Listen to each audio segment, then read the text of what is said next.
ready? Are you ready for one of the most unique and fun shows on the internet? Well, if you're not ready, why are you here? This is After School with the Awesome Lawsons. You may think you know Cadence and Eli, but now's your chance to really get to know them. The Awesome Lawsons.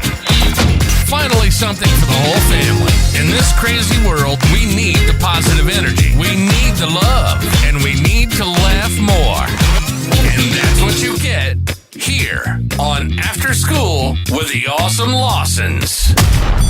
What's going on, everybody? School is out, and we're back with another episode of After School with the Lawsons, featuring Cadence and Eli, but today we're doing something a little different. We do not have Cadence, we do not have Eli. We have a special guest on today's episode. Not only is he a dad, he's a great friend, he's a hero, and an inspiration to many. And not only all that, to top it off, this man right across from me, Dustin Blair, is my cousin. So, Dustin, thanks for coming on the show, man. Oh, man, absolutely. We appreciate it. You're on episode 3, by the way. This is something new we're doing. This is completely new, actually. So we're 2 episodes in. This is number 3. Why did I not get the invite sooner? Why was I not? You would have been much cooler. Such an inspiration to so many, but I wasn't number 1 or 2 on the list there. But it's fine. No big deal. Hey, you made first, second, or third. That's all that matters. I got the bronze. It's got the bronze. But yeah, my man Dustin here is a fireman, local fireman with the Bowling Green Fire Department here out of Bowling Green, Kentucky, actually. Yes, so tell us a little bit about that. We'll start there. We got some questions from our viewers today, so we're going to go over some of that. But we're just going to get to know you a little bit because I know you, but my viewers, my listeners don't. All right. So let's start there, man. Tell me a little bit about yourself. Oh, boy. How far? Where do you want me to start? How far back do you want me to go? Let's go back in time. I wish I had a little wind chime, like a... Yeah. Well, I mean, let's just start with the basics, all right? 38 You're good looking. Well, yeah, I mean, obviously. I was going to bring that in later, but, 38 years old, married for almost 9 years this year, father of 2, 6-year-old daughter, 3-year-old son, birthday's next month. Your birthday or? Their birthdays. Oh, gotcha. 7 and 4. They'll be 7 and 4 next month. Wow. Birthdays are 2 days apart. Oh, I did not know that. Yeah, May 24th and May 22nd. So how do you do the birthdays? Like together, baby. I can't afford. Right now, they don't care. Yeah, that's how me and my sister Chelsea was. Y'all were 4 days. Yeah, 4 days, 10 and the 14th. Yeah. So did y'all plan that or what? Well, that's a longer story, but yeah, Jamie, my wife, she kind of had it planned. She knew when she wanted to give birth based on what the weather was going to be out. She wanted to be warm outside where you could have versatile birthday parties. You could be indoors, outdoors. For both or just? Yeah, for both. She didn't want to be super pregnant. Gotcha. When it was really hot outside. So she wanted to, this was no accident. I mean, this was. That's impressive. I didn't know there was a science behind it. She knew exactly when to try, but yeah, and it worked out. That's good. So 38, got 2 kids. 38, 2 kids. Currently a firefighter, Bowling Green Fire Department. And when did that start? For 2.5 years. Wow. Worked in healthcare, been in healthcare since I was 18, X-ray tech. Do that on my days off. All firemen have another job on their days off. So that's what I do. So what do you do on your off days? X-ray tech, Greenview Hospital here in town. So what's a firefighter schedule look like? Here we do 24-hour shifts, 24 hours on, 48 hours off. Is that normal, like even in the bigger cities? I think it's pretty standard around most of the country. Some do 48 hours on and then 96 off. How many days is... So we do 2... I'm not good at math. 2 full days on, 4 days off. Wow. In other departments, not us. We're on for 1 day off for 2 days. I wonder what would be better, the one day and 2 days, or the... there's a lot of debate about it. There has been in our department, but personally, I think my wife would divorce me or force me to leave the fire department if I was going to be gone for 2 days straight. Yeah, I couldn't imagine. I know, and she's going through school too. She's in school to be a nurse practitioner. She's got a couple months left. So it's been stressful in the house. It's stressful anyways with me being gone. Yeah, and especially they're at that age where they don't really want to listen. You know, they're tough. They're handfuls. Sawyer, this almost 7-year-old daughter, gets awards at school for being a big helper and listener and a leader. And she gets those awards. Yeah. She just got one a couple days ago. What was that? We got a call from, I don't know, being an outstanding helper or something. I don't know. Jamie could tell you exactly. Like we even got the call from school. They were so proud and wanted to tell us about it. And then you can't get her to put her shoes by the door, at the house. Like she just doesn't listen to anything. Classic. So I don't understand what that is with kids, how they're so good at other places. And then just. Yeah, that's how Eli was for a little while. So he's 7, and Cadence is 10. She's about to be 11. Yeah, just like you said, completely like if they're somewhere else, they're way better than, Yeah, it's the same thing with Cooper. Every day we pick him up from daycare, she's like, "Oh, he was so great today. He had such a great day. He cleaned up all of his toys, and then ain't touching nothing right at the before house. I came down here, he threw a car at me because I asked him to do something. So it's just, you don't know what you're going to get, man. That's it's hysterical. a wild card. But so tell me about what you said you're an X-ray tech. X-ray. What was that? A prior, like, was that just something you got after the fire department, before the fire department? Like, how did you get that? That was something coming out of high school. I kind of got interested in doing something in the healthcare field when I was younger. I was kind of accident prone and in and out of the hospital. So just kind of got. What's the worst accident you've been in? Oh, I got attacked by a dog when I was 4. It almost killed me. German Shepherd. I'd say that would top the charts. Ripped my head to shreds, man. Like 300 something stitches on my head. Wow. I'd say that's the worst. But that led me into just thinking healthcare might be a good field, just seeing, being able to help people. And right out of high school, I kind of felt pressured by some people to pursue nursing and went to school for a couple years and just realized that. Did you like that? Or I wasn't making the grades to get into that program. Coming out of high school, I didn't have to study at all and was like top 20 in my class. We graduated like 300. I took that same mentality into college, thinking I didn't have to study or anything. And when I was in high school, my next door neighbor was late to class, late to the bus stop. Dude was never studied, passed every test. Yeah, I'm sitting here late night at the dinner table. Parents are like, you're going to finish your dinner. You're going to study for this test. You ain't going outside till you get these spelling words right. And I'd fail the test. Yeah. Well, some people just test well. I tested terrible. Yeah. And some people have that. I might ask you every single question right here and you get it right. And then you go into a test scenario and then some people's nerves, they just panic and can't. Yeah. I want like my palms start to get wet. My feet smell funny. Oh yeah, absolutely. And I test terrible, and my sister is the same way.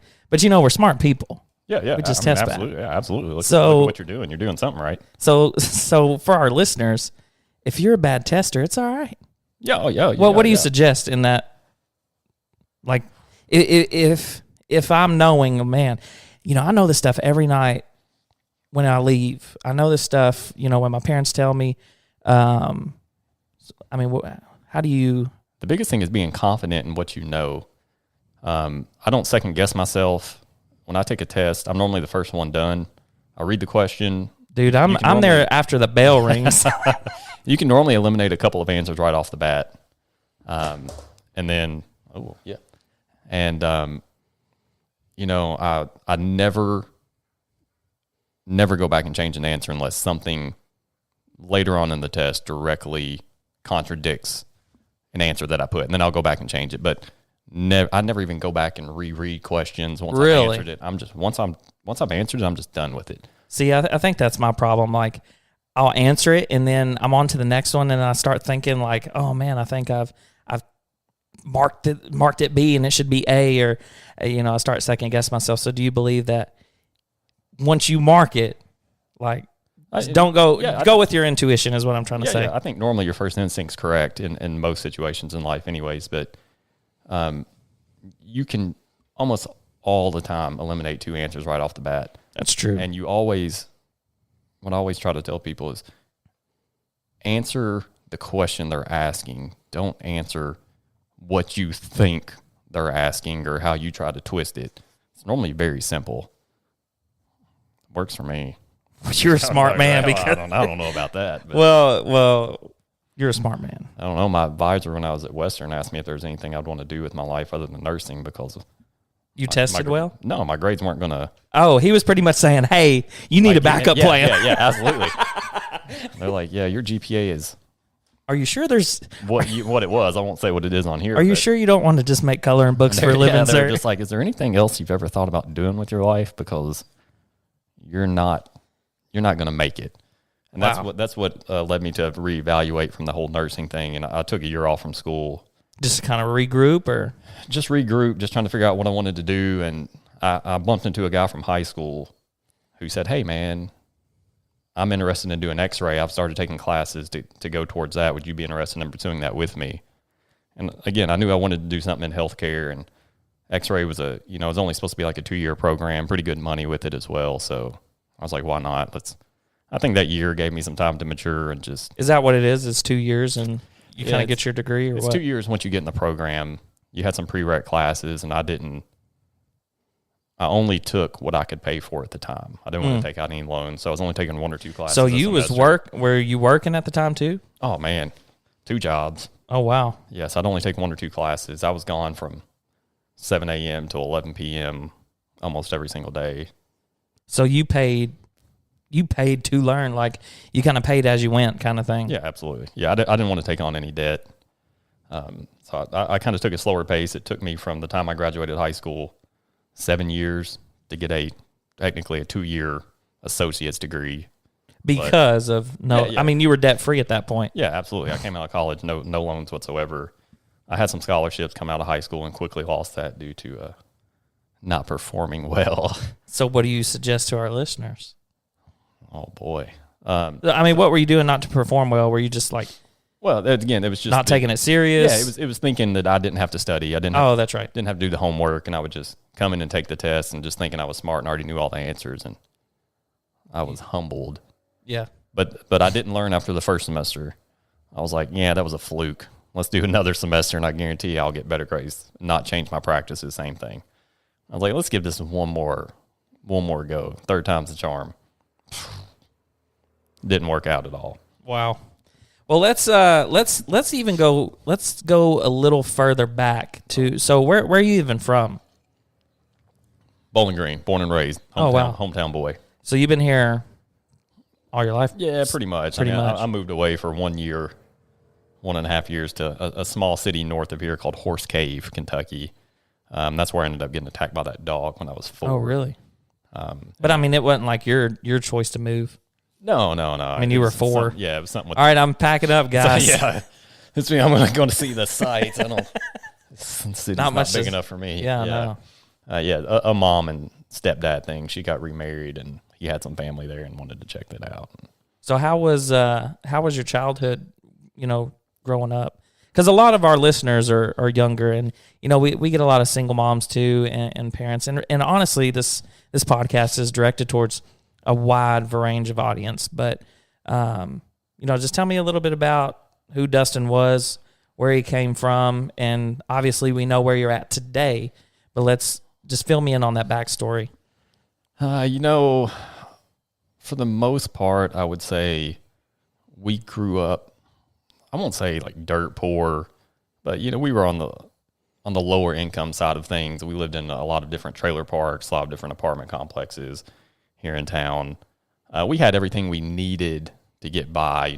There was no nights of not having dinner on the table or anything like that, but we didn't have a lot of extra to. I remember taking just maybe 1 or 2 vacations really when we were younger, so we just didn't have a whole lot for that. We moved around a lot. Almost every year to 2 years, I went to countless different, probably 4 different elementary schools. Really? 3 or 4.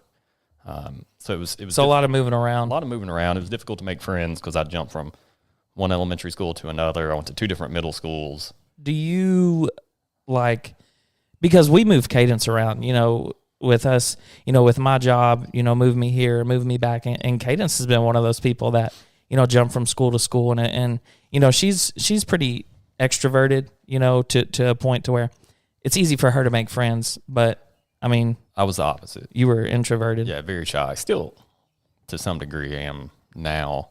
But, yeah, I wasn't the outgoing person. Do you kind of, resent that? You being moved around, did you feel like anger built up or anything like that? Not really. I mean, there's some part of me that wish, I don't want to say normal childhood because, what's normal? Right. I think what we normalize is stuff that we see in movies or on TV. Would it be cool to have a home that we lived in for 15 years? Yeah. The memories were all in that house. Everybody grew up in that house, and we didn't have that. Do I wish I had that? I don't know. Looking back on it, I think everything works out how it's supposed to. I don't think I would be the person I am today if it wasn't for all those changes. For the record, there is a bird right outside. It is. We are in the garage, chirping. and it's dark outside, and this bird is like, "Hey guys, it's time to wake up." It's on like China time or something. Is that a bat? It just woke up. I'm waiting for something to come in and swoop me. Right when it got dark, this thing came alive. Man, I think it's a bat. I don't know. But anyways, back to the childhood. Yeah, moving around a lot. Not being able to do all the things we wanted to do. We were probably aggravated at the time about it, but when you say we, who's we? I'm the youngest of 3 siblings. I have an older brother, Jeremy, who's, I guess, 41, 42 right now. An older sister, Brandy, who's just turned 40 a couple weeks ago. And then I'm 38, like I said. So I'm the youngest of 3. What's the age gap between the oldest and youngest? 4. There's basically 2 years between us all. Oh, okay. So y'all were pretty close in age, for the most part. Yeah, absolutely. We didn't get to do a whole lot of extra stuff, but so I might have been aggravated at the time, but I don't look back and resent it now because I feel like we just wouldn't be the people we are now. I think a lot of that made us want to do better. Mm-hmm. Not that mom or anybody did bad or anything, but it's like, hey, this is how our childhood was. Let's be better for our kids. So that kind of drove all of us to be what I would consider somewhat successful. Yeah, from what I understand, you, Brandy, and Jeremy are all very successful.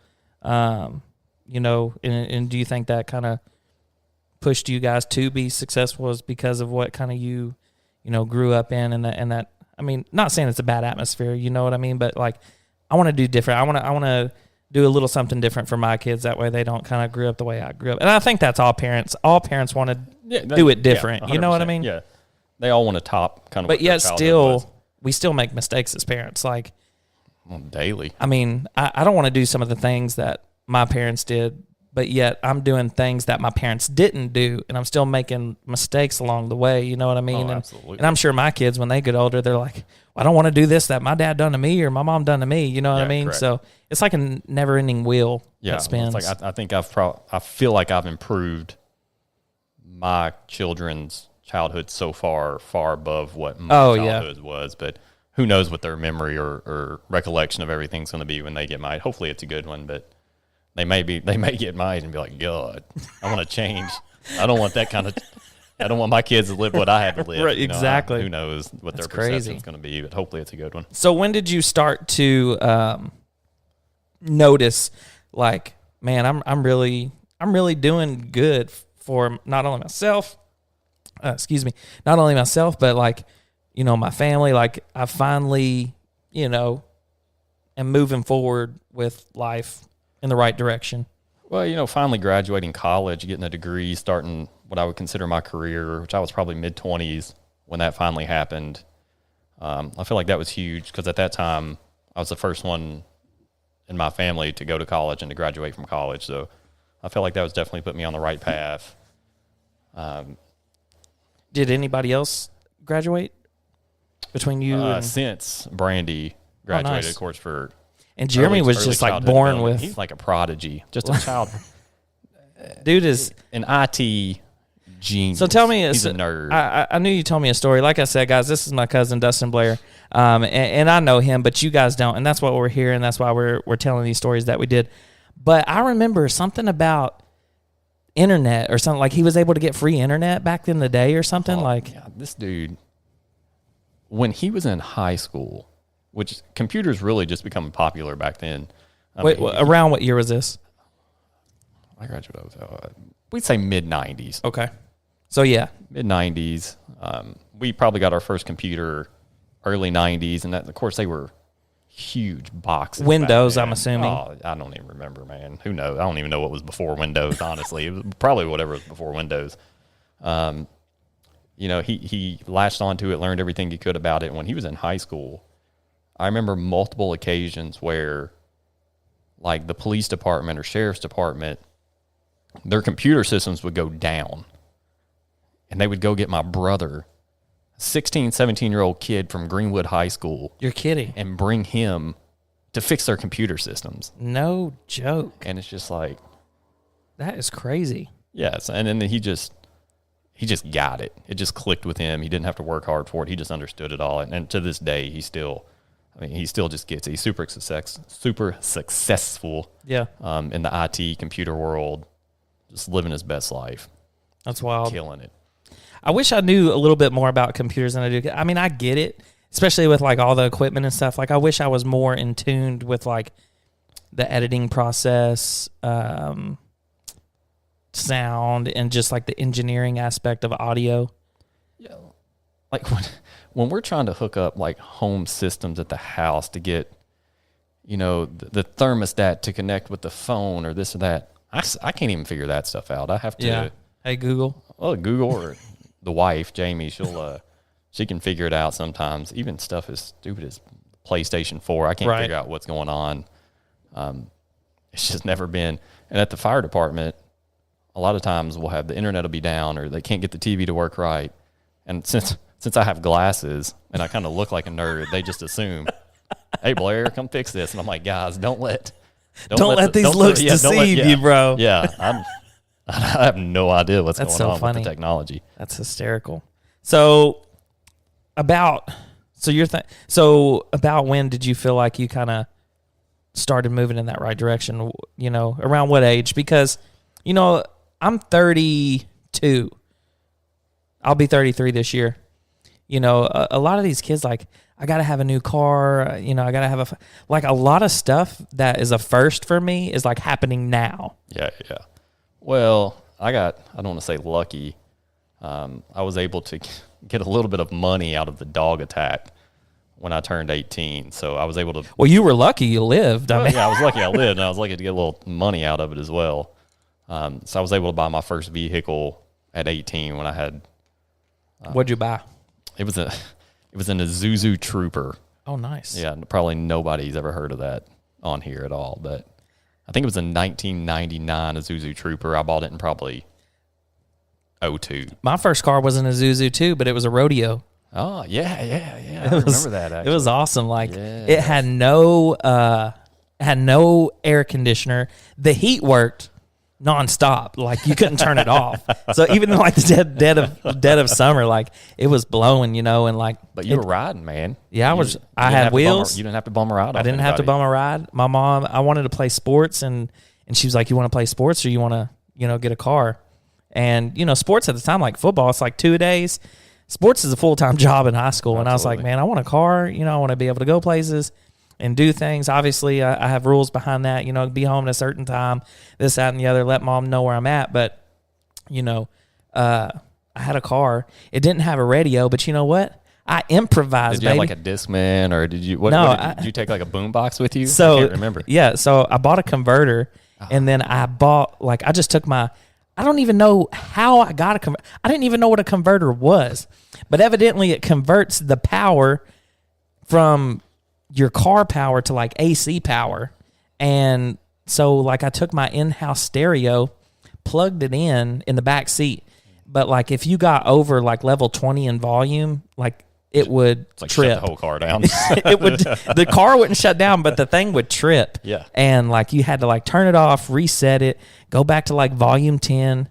But hey, I had music, but I don't even know who told me about a converter. I have no clue, but it worked. Yeah, I mean, you're asking. I have no idea. I guess someone was like, "Hey, go to the parts store and get a converter." And my dad was like, "I don't understand how this vehicle is not on fire right now." Yeah, it's probably my brother. It's probably Jeremy nerd. But yeah, that was my first car. It was a Zuzu Rodeo, red, and it was a junker. But like we painted the outside. At the end of the day, it looked really good for a first car. It was $1,000, and from then to now, I feel like as long as you're moving in the right direction, like if you have a junker from the time you get a car up until 30-something years old, like you should be moving forward in life, always trying to better yourself. Yeah, well, I got two things with that. One, I guess I need to give credit where credit's due because technically that wasn't my first vehicle. That was the first one I purchased. My mom and someone else went in together and bought me it was a Ford Ranger. The Danger Ranger. The red Danger Ranger. Early 1990s model. It was a stick shift. So my first vehicle, I had to learn how to drop stick. Like who taught you how to do that? My mom, man. We lived way out in Rockfield, which is kind of a country area here outside of Bowling Green, and she took me to like the steepest hill out there. No way. Like drove down the hill, and then we were stopped at the top at a stop sign. She put the brake on. She's like, "All right, get out. We're gonna switch, and this is where you're gonna learn to, the whole gas and clutch and trying to learn how to stay at the top of this hill, man." What was the time frame of learning that? I don't know, man. Boy. Did it take multiple days or did you learn it then? We stayed out there for a while. I guarantee to learn it. But then you still had your learning moments after that. I'd be at a traffic light waiting to turn, and all of a sudden I kill it. And, you got a whole line of people behind you ready to turn, and all of a sudden you've just killed your car multiple times. And the more you get nervous, the more nervous people are honking behind you, and then you just keep killing it and keep killing it. So it definitely took a while to get really comfortable with a stick shift. So, yeah, let me give credit to my mom for that. So the first one I purchased was the Zoo Trooper. But the other thing I was going to say about that, when you talk about wanting to maybe, if you have a clunker your whole life, the other thing is, though, some people just really don't care what they drive. That's true. They'd rather pay for trips or have a nicer house or, whatever it is. So I've got some buddies who just drove, we'll just call them clunkers. And it's just, they just rather spend their money on other stuff. That's to true. them, it's just vehicles, as long as it's dependable and gets you from point A to point B. Yeah, that's right. That's definitely for sure. But yeah. So fast forward a little bit. You got your car. You went to, did you go to high school here? Warren Central High School, yes. And you graduated when? 2003. So 2003. And then you started Did a couple of years at Western Kentucky University, the big university here in town for nursing. I would have started, back then it was called Bowling Green Technical College, probably in 05, 06. I was young 20s when I started that. Started the classes, started doing good in classes, got into the actual program itself, and almost found it to be quite easy. I guess that's kind of when I knew. Like the X-ray tech program, right? Yeah. I guess that's kind of when I knew that I was on the right path. This is for me. Yeah, because it just, like the technology was to Jeremy, that's kind of how the healthcare with the bones and the systems of the body and everything, that's just kind of how it was for me. I was like Rain Man. I just got it. It just clicked. I didn't really have to study for it. It just came to me, really. So that's kind of when I knew, okay, I'm going in the right direction here. This is. Did you always want to, like, was there anything you wanted to be, like, when you were younger, like, from what I remember, like, I always remember you saying, like, you wanted to be a doctor or something. Yeah, that's my earliest memories. I remember. Like standing over at Meemaw's house, standing up by the entertainment center, and like I remember them asking, like, "What do you want to be when you grow up?" I just remember you saying, "I want to be a doctor." Yeah, I remember doing reports on like careers when I was in elementary school, probably 4th or 5th grade, and it's do research on different careers and see what you wanted, and I always just kept going back to a doctor for some reason, and I quickly learned that I didn't have the drive. I lacked the motivation and drive to go to school for 8 to 10 to 12 years. Yeah, I couldn't imagine. maybe I had the smarts, maybe I didn't, I don't know, but I just didn't have the motivation. So kudos to all those people. We need them, but it just wasn't for me to go to school for that long. Yeah. So I tried to do not the next best thing, obviously, but still go in that healthcare direction where I could help people and still make a decent living. Now, when along this journey of life, we'll call it, did you like say, you know what, I want to be a fireman? Yeah, because that's totally, I mean, I don't know what the pay scale is, but I feel like, you would be doing good as a x-ray person, and then you're like, hey, I want to fight fires for a living. I want to risk my life and take a pay cut, essentially. I mean, I don't know how all that works. Yeah, I wasn't one of those guys. I can't claim that I've always wanted to be a firefighter. I never ever mentioned as a kid that that's what I wanted to be. I didn't have anybody like that I looked up to. So it was, I'd been in x-ray for 5 or 6 years, and another guy that worked in x-ray was also a firefighter. Oh. And him and I got to working out together. And just one day while we were working out together, man, he was just like, hey, man, you ever thought about being a firefighter? And I was like, no, it's never crossed my mind whatsoever. So we just got to talking about it. And every time we would work out together after that, we just he just shared some more information about the job with me. And the more I heard, the more interested I got in it. And yeah, I think it'd be a pretty sweet job. Like, it sounds super fun. Like, almost like a police officer. Like, a police officer's job sounds super fun. I'm sure the police officers that are listening are like, oh, no, sir, you don't want to be that. But, like, what's even the process? Like, where do people start if that's something they want to do? I mean, we could have listeners on us like, hey, my dad's a firefighter, or my cousin's a firefighter. I want to do that. Like, where do you start? So, I mean, the process here for our department anyways is, once you apply, you have a written test you have to take. You have multiple interviews. There's a physical test you have to pass.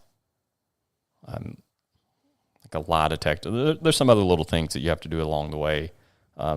Is it a long process, or? Yeah, ours is, you start off with a couple hundred applicants normally, and they just slowly have to weed it down step by step. So our hiring process here takes, 5 to 6 months probably from the time that you submit your application to the time that they actually. I could imagine, like, if that's something I want to do, and like I got my mind set on it, like I'm going to do this, and then you have to wait 5 to 7 months to be able to be like, you got the job. It's hard because then you take your written test, and then you just wait 2 or 3 weeks to see if you're moving on. My anxiety would be through the roof. And then, okay, I've moved on. Let me go to the next step. Then you do your first interview. And then again, once your interview's done, you're waiting 2 to 3 weeks to see if and it's just so on and so forth until you get hired, And you know my story. It took me 5 years of applying before I finally got hired. So there were definitely some highs and some lows throughout that process. Yeah. I mean, 5 years, like usually after the first time, if I get knocked down, I'm just like, I got this. I'm gonna try one more time. Second time, I'm like, dang. But 5 times, I couldn't imagine. So what even kept you focused on that end goal? Man, I got it in my head that I guess this is probably something that I've been most passionate about in my life. Once I locked in on, hey, this is what I want to do, there was just this drive about me that I wasn't going to stop until I got there. So just every year, I just focused on trying to do something else to make myself stand out in the process. I went through EMT class, became an EMT, tried to do some more volunteer work in the community because, we're big on getting out in the community and volunteering. So I added that to my resume, and it was just... Oh, so like even at the start of the process, so it's like a written application. When you say you added it to your resume, so like the different stuff you did throughout the 5 years, your resume just kept building. Absolutely. Yeah, I just wanted, each year I wanted to add something else so they didn't think I was just being complacent. Right. And not doing something. I wanted to just show them, hey guys, I'm still here. I'm still trying to get the job. I'm improving. Look at me. And I'm going to keep coming back. You're eventually going to hire me. Right. I'm going to keep coming back until I get the job. So do you think they just said, hey, there's Blair. They said, gosh, here he is. He's again. back. This guy's never going to stop. Just finally put him on. So how do you like it now that how long have you been? I have been probably 2 years and 3 or 4 months. Is there like a probation period with that, or? There is. So once I got hired, I was in a 12 to 14 week, what we call recruit class, basically training to be a firefighter. So it's almost like a boot camp, kind of? Essentially, yeah, felt like it. Well, I've never been to boot camp. I don't want to disrespect any soldiers and compare it to that. I'm sure it's probably a lot different. But to me, never having gone through anything like that, it kind of felt like a boot camp in some regards at some points throughout the training, not the whole training. We got to do some really cool stuff when we were training. But then I have actually... What's like the coolest thing you got to do? Because I think, like, did you rappel or something? Yeah, that's exactly what I was going to say. It's like rappelling off of bridges. And you're in just basically a harness around your waist and legs, nothing around your shoulders or anything. Now, when you say harness, is it... Because when I was in ROTC in high school, we built a harness out of a rope. Okay, so... It was called a Swiss seat. So no, I do know how to do that, but this was a pre-made harness that you actually step into and fasten down. So a little more secure. A little more secure, but it's only around your waist and legs. So no back support. No back support, nothing over your shoulders. Oh, so, wow. you know, we go to this walking bridge, and you've probably been to the bridge. I don't know how far the water is down under. Is that the bridge. one off the bypass here? Yeah. Gotcha. It's like a historic bridge. 100 feet, 200. I mean, it's a big drop. It's a big drop. I mean, if you drop, you're done. Yeah. It's a big drop. And so, you know, they'd lower us, I don't know, 50, 7,500 feet. I honestly don't know. With what? Like, so, I mean, our harness would be attached to a rope system. Oh. And we would lower down. And once they got us, you know, let's call it 100 feet down. I'm not quite sure.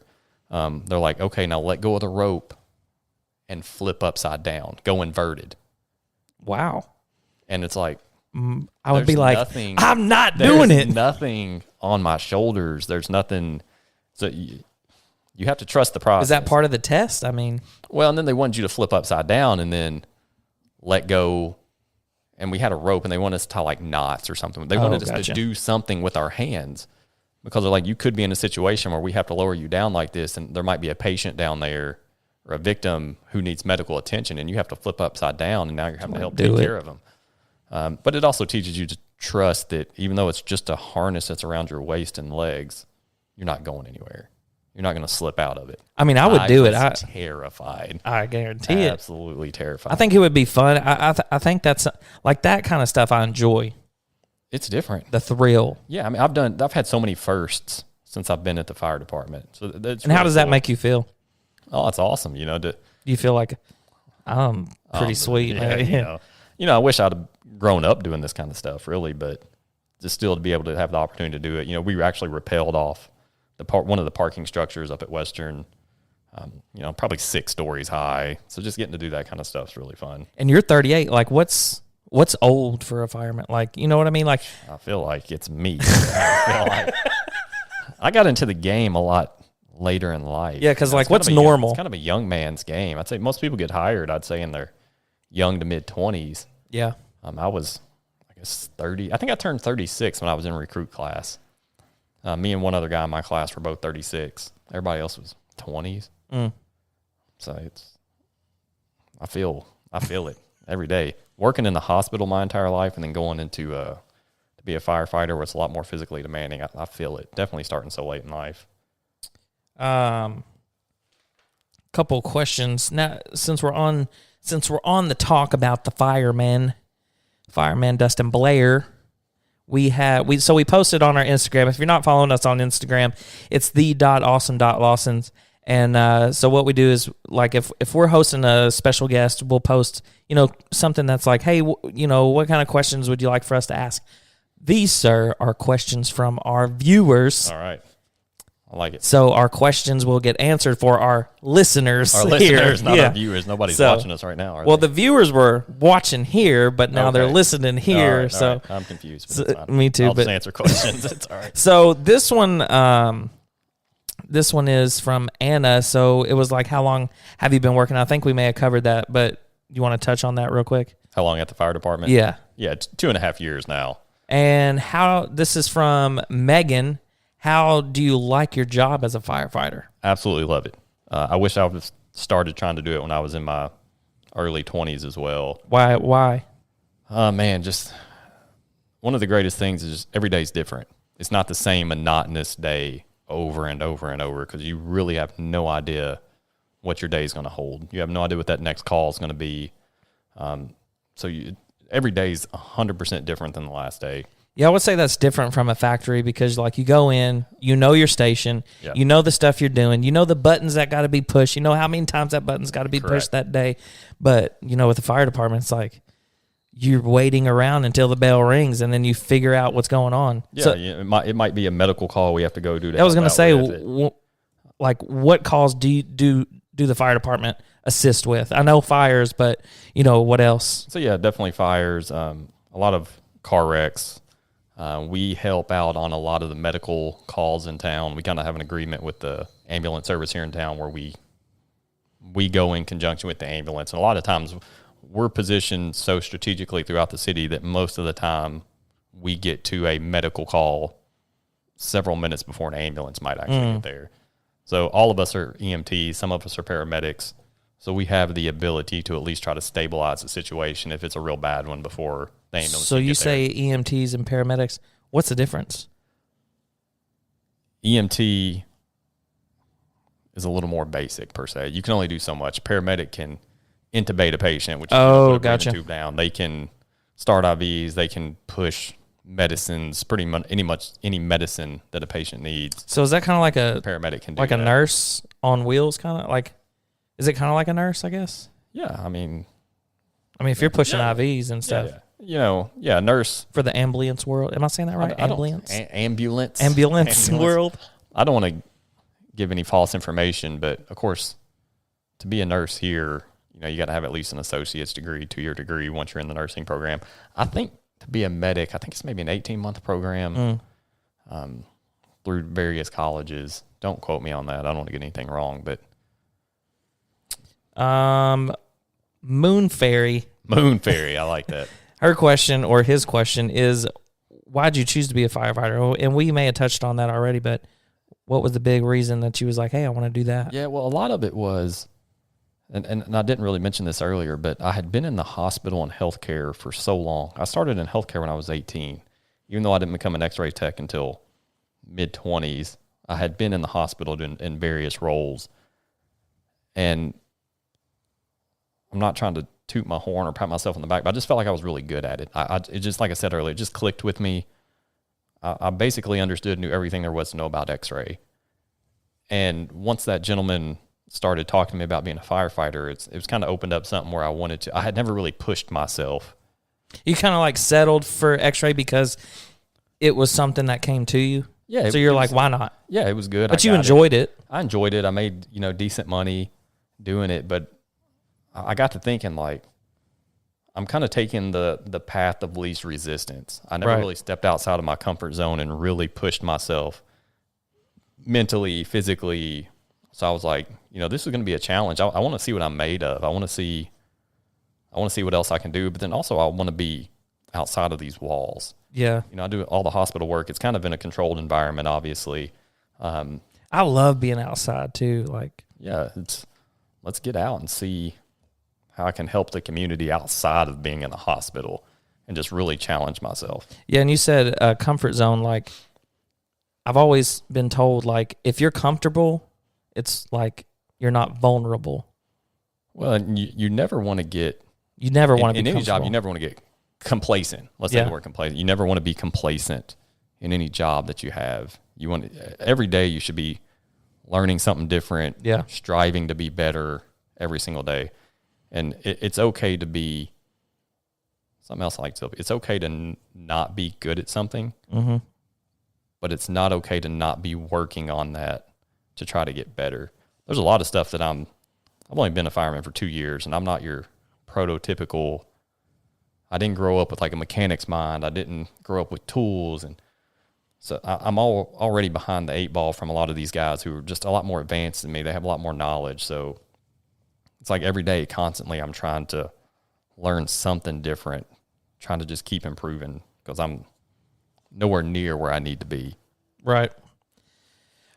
Next question from someone here on Instagram. This is a good one. SJ Yunt. Yes, SJ _ Yunt wants to know, And I want to know, do you have a Dalmatian? Personally? Personally? So like all the children's books have like Dalmatians. So is it true that firemen have a Dalmatian dog? So we do not have a Dalmatian. They've lied to us all these times, guys. At the Bowling Green Fire Department. So what I will say, we do have, we'll call her a fire dog, Millie. Okay. She is with the Bowling Green Fire Department. She is an accelerant detection canine. So essentially, she can go to a fire, and she's been trained to sniff out if there's been any kind of accelerants used. That is crazy. To start the fire. Or so like gas. Essentially, anything. Arson. Yeah, arson of any kind where they might have doused the place before they set it on fire. That is crazy. I think she might be the only accelerant detection dog in the state of Kentucky. I mean, what's the process of becoming that of a dog? Like, is there certain dogs that can do that, or is... So from my understanding, I've heard this story a few times. She was if I'm not mistaken, she failed out of like, I can't remember if she was training to be like a seeing eye dog for the blind or a service dog of some sort. Right. And she failed that training essentially. So it's a true story, man. So that's crazy. They then sent her to, I don't know if they were just trying different things with her. We like you. We're going to give you a chance. Somebody suggested it, but because she failed that, she eventually went into the accelerant world. And, how y'all know she ain't lying? And she thrived at that. So she has a handler. She only goes with like a select person, I guess. One person. And that's when he's not at the firehouse. Millie is her name. I don't know if I said that. So she stays at the firehouse when he's there. Oh. She is with him 24 hours a day. Wow. So when he's at home, she's at home. That is. So she gets her off days, or is like, unless they need it, unless they suspect something. Yeah. He's on the same kind of rotation as us, where he does 24-hour shifts. But if she was needed during his time off, that's crazy. But yeah, I don't think that she is at the department on his days off. Man, she's a phenomenal dog. I mean, they do demonstrations all the time about. I think that would be cool to like take her to the schools or something like. Yeah, they do. They do a lot of public outreach to the schools with her and do demonstrations. And you'll have, let's say, 15 kids lined up, and he'll put one just tiny little dab of an accelerant on one of the kids' shoes. And she'll go, everybody will know what kid it is, right? Right. And she'll go kid to kid to kid to kid. And when she sniffs it on that shoe, she'll just sit down right there. Never move. You'll try to get her to move. Crazy. And she's not going anywhere. She's like, I found it. Yeah, that's it. She saw it. So I mean, just the moral of the story is, if you flunk in one thing, even the dog shows you too. You flunk in one thing, hey, there's still something else. That's true. Don't give up. There's still something else out there that you might be able to thrive at. That is true. Hey, this is DeHarsa, I think. And I'm sorry if I'm pronouncing the name wrong. DeHarsa12 said, "What's the scariest rescue you had ever had as a firefighter?" Well, the guys at my station like to call me the White Cloud. And they call me that because ever since I've been on, we have very little action, to be quite honest with you. Some of your, I mean, we get a lot of runs, but it's more of your basic. I don't want to downplay anything, but no just crazy fires. We've had a few small fires. We have had to get, a gentleman was repairing a roof and had a seizure up there, and we had to get him off the roof. It's a wonder he didn't fall. Yeah, he was lucky. So I remember being a part of that, and you attach him to a spine board and put him in a basket, and we attach that to a ladder, and eventually, you lay the ladder back and he comes back. It's, so I've done that kind of rescue. I've rescued some kittens. It's just, true story fireman. I've gotten one. That's kind of my claim to fame right now. Is Let's hear about it. I have gotten a cat out of a tree. It was probably, 50 or 60 feet up in a tree. A small little kitten had gotten up there, and they call us out to help, and we have to set the aerial, which is like the ladder truck. Wait a second. Is this what you're known for? Well, no, I mean, I like to think that it's a big deal, but nobody else at the fire department does. I'm loving it. anyways, I'm a new fireman at this time, and so obviously I'm the one that has to climb up, and I climb up and get the cat who's a little aggressive, and I snatch it up, and there's probably 10 or 15 spectators from the area just watching, and that's all I can think is, please God, do not let me drop this cat right here and just splatter everywhere. But that's so funny. So yeah, I've got that going for me. That's great. Yeah, thanks. I honestly can't think of any other great. We've had a few car wrecks where people have been pinned in a little bit, and we have to do a little work to get them out of the car, but nothing. There have been a lot of good rescues since I've been on the department, but it just happens to be different days, right? And some of my days off, some other guys have done some. Have you ever been like off and see like a call that they're going on, and you're like, man, I wish I was on that shift, right? All the time, man. All the time. I can't tell you the number of fires that have happened within an hour or two of me leaving work, or within an hour or two of me before I come on to shift. Really? Yes. 10, at least, like good ones that I just completely miss. You're just like, darn, I'll just pull up in my my Ford. And that's why that's why they call me the White Cloud, man. It's just, they've never seen anything like it. Really? Yeah. That's wild. So your first call, so I'm sure you gotten calls to like car accidents or,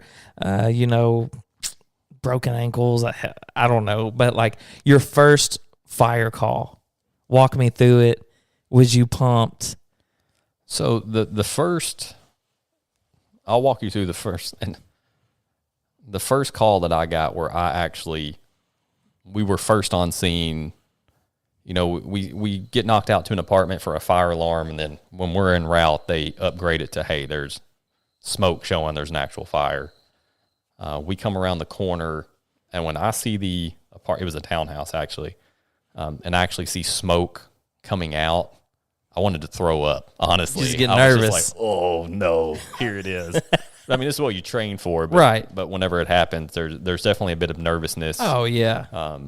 I mean, I could train to jump out of a plane every day and be like, oh, I got it. I know what cord to pull. I know the steps to take. But when I'm up in the air and it's time to jump, it's a different ballgame. I don't know if I could even pull the cord, honestly, if I was jumping. I want to go skydiving so bad. Sidebar.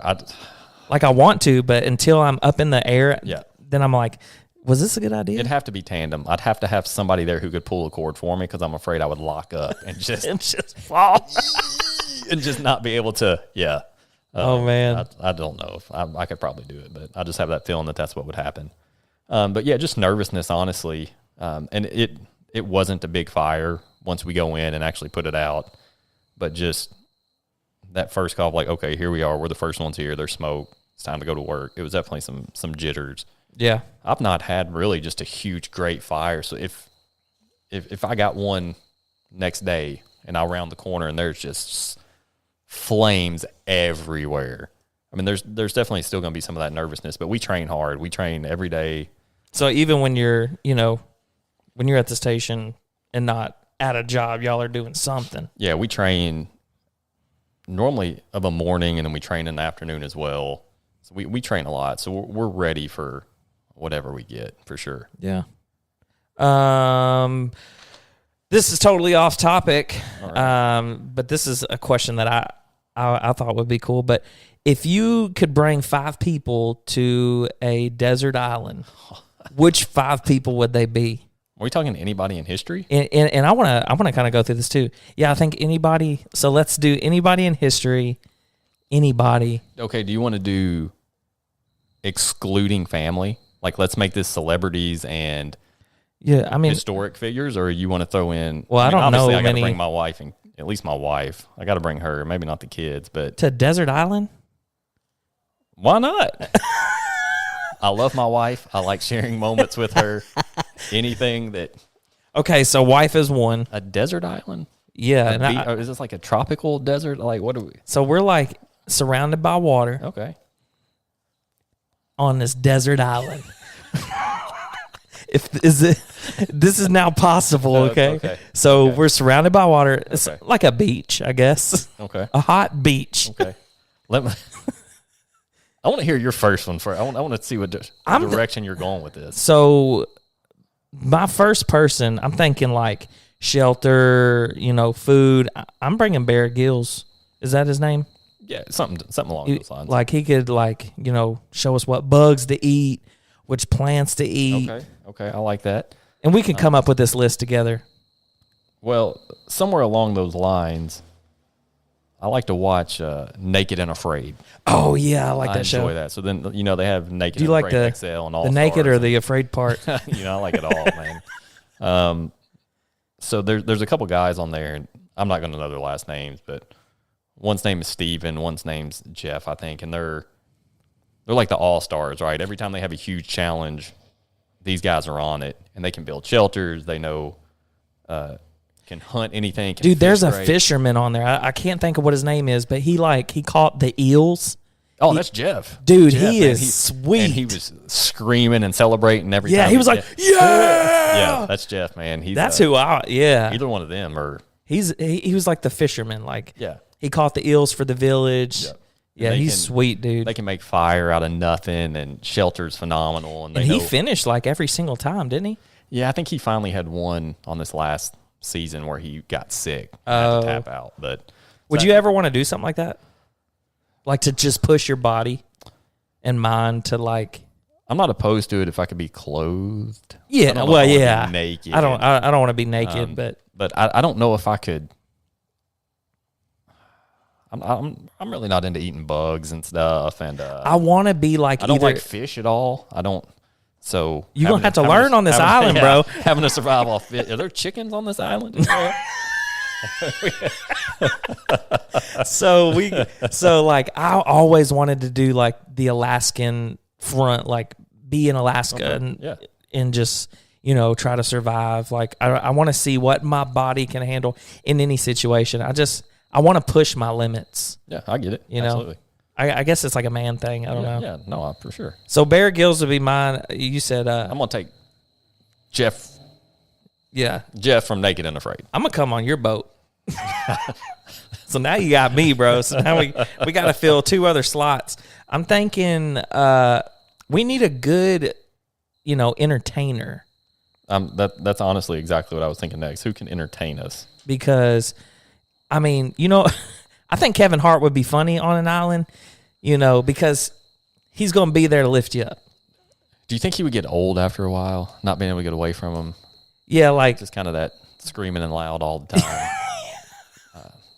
So who are you thinking, like, who's a good entertainer who's like, man, I can never get enough of this guy?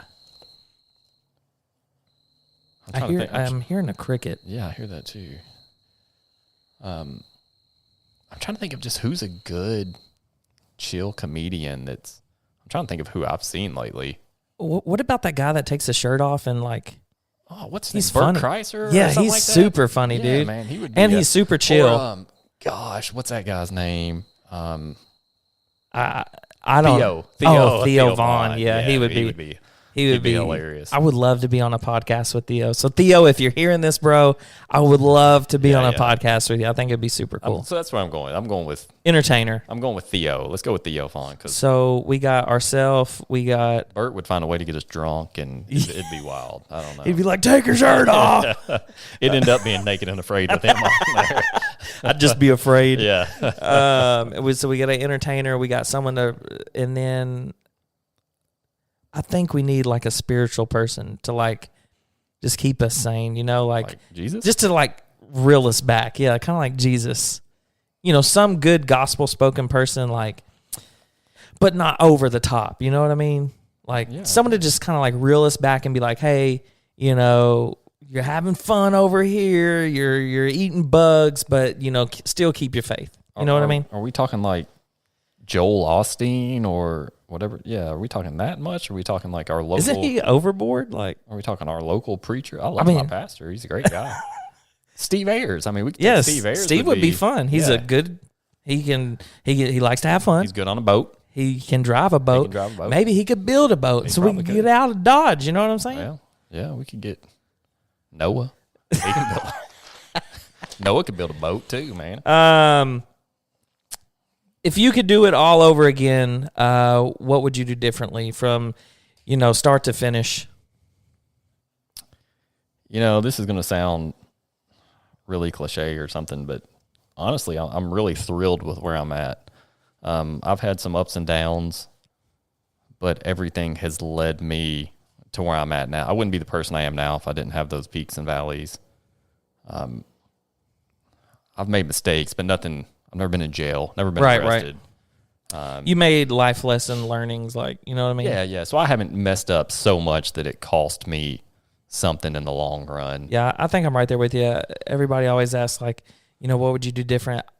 Honestly, if I wouldn't, and like you said, it's kind of cliche, but like if I wouldn't had lived this life, I may not even be sitting here right now. You know what I mean? Like, absolutely, in this particular setting, in the garage, having a podcast session with my cousin. Yeah, like, absolutely.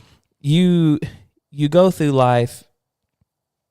It's a learning experience. You learn lessons. It's what you do with what you learn to try to do better on down the road. You know what I mean? Yeah. Let me tell you something deep here, that if I had, really the only time I've had regrets in my life would be not spending enough time with people before they pass. Oh, 100%. I look back on certain times where I just wish I'd have spent more time with somebody before they passed away. I think we don't realize that until they're gone. Yeah, absolutely. I mean, we could say that now, but we still, tomorrow, we're not picking up the phone and calling that person. You know what I mean? Like, yeah. and it's sad, but it's 100% true. Like, until that person's gone, it's like, man, yeah, now there's no one to call. You know what I mean? So yeah, absolutely. that's a good thing to say, is like, call that person and say, hey, absolutely. Anybody, all your friends, everybody, really. But yeah, grandparents, parent, I mean, in life, I could just do a better job about that. I think we all could. Yeah, 100%. For sure. What else we got? Anything? I think that's it, bro. I appreciate it. What's your favorite quote before we close out? Oh, I don't think I can say that on here. My favorite quote is, one of mine is, there's nothing to fear but fear itself. That's a good quote. That is a good one. I don't know who said it, but I've always kind of stood by that. Like, even like, Cadence is so scared of the dark. Like, I'm like, and I was scared of the dark until my dad, this may sound bad, but he took me to this house that was under newly construction in this new neighborhood where we lived. And he took me and my stepbrother and him, takes us in this house and just disappeared. Like, he's like, I don't know if he called someone to say, hey, come here to this house and act like you're, the person moving in soon. But it was like a newly construction house. So it was framed. It was not finished at all. Like, you could fall over the banister or something, you know what I mean? So he takes us in this house, and then like we see these headlights pull in, and we're like, oh man, someone's coming. And he's like, hide. And we're like, and he's gone, dude. He's gone. And me and my stepbrother are looking at each other, and we're like, what the heck do we do? Yeah. So like, these people, they get out, we hear the door shuts. My heart is like, do-do, do-do, do-do. And I get in this little space, and I remember Dad saying, like, if you can't see their eyes, they can't see you. And I was like, covering my eyes at this point. Like, maybe they will see me. That's logical. So like, man, but whenever he took me in there, like, I think that's what kind of broke me, of being scared of the dark at that point. It was like, bro, they can't even see me. Yeah. Absolutely. So why be scared? Yeah. So. Yeah. A couple little ones that come to mind is, there's a line in a song from Lecrae, kind of a rapper who's Christian. I won't label him as a Christian rapper because he raps about other stuff too, but it's just a short little line that says, don't get bitter, get better. I'm working on switching those letters. And that hit me hard a long time ago. If people were trying to critique me or push me or, give me some criticism, it's like, hey, don't get bitter about this. Don't get angry that they're telling you this. They're telling you this because they want you to get better, right? They see potential in you. They think you can do better.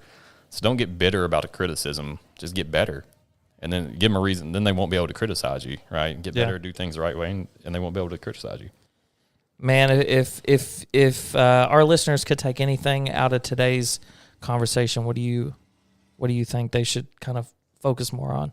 A couple of things from my life is just you don't necessarily have to take a traditional path to get to where you want to go, but also you're never too old to chase your dreams, right? I decided to be a fireman at 30, 31, right. 32, and grinded hard for 5 years. Finally became one at 35, 36 years old. Don't be afraid to fail. I mean, I got knocked down 5 years in a row. One of the only times my wife has ever seen/heard me cry was, I think it was the 4th year that I got my rejection letter. It just hit me hard because I just knew that was my year. Right. And dude, after the rejection that letter, man, I bawled my eyes out. But I can't. The next year was the year that I got hired. I just came back stronger and just kept improving. And so it's just, you get punched in the mouth, you get back up, right? Just keep trying to improve. That's it, man. Don't settle for failure. If there's something you want, keep going. Find a way. Stay hungry. Absolutely. Dude, thank you so much for coming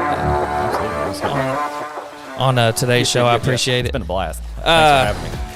Again, Dustin Blair, not only a firefighter, not only a dad, not only a great friend, a great family man, dude's an inspiration, man. Thanks for coming on the show.